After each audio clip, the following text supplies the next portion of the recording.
ইতিমধ্যে আমাদের মাঝে উপস্থিত হয়েছেন বাংলাদেশ জাতীয়তাবাদী দল থেকে মনোনীত ঈশ্বর উপজেলার সম্মানিত প্রার্থী জননেতা জনাব নুরুল আমিন চেয়ারম্যান সাহেব।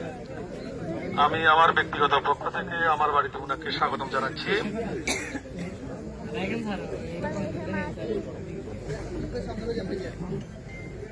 আমরা যেহেতু আজান পড়ে গেছে, ওনার নির্বাচনী ব্যস্ততার কারণে আসতে একটু লেট হয়েছে। মাগরিবের পর থেকে সবাই অপেক্ষা করতেছেন। আসলে সবাই এখানে নামাজে যাবেন। আমি ব্যক্তিগতভাবে বক্তব্য দেব না। আমার বাড়িতে যে সব নেতৃবৃন্দ এসেছেন, বিশেষ করে বারৈয়াট পৌরসভা বিএনপির সাবেক আহ্বায়ক জননেতা জনাব দিদারুর রহমান মিয়াজি সাহেব, সিনিয়র নেতা বারৈয়াট পৌরসভা বিএনপির জনাব জসিমউদ্দিন মেন্টার, উপজেলা বিএনপির সাবেক সংগ্রামী সম্পাদক মোশাররফ হোসেন, যুবদল নেতা এই সময় বিএনপি নেতা শাহীন ইসলাম স্বপন,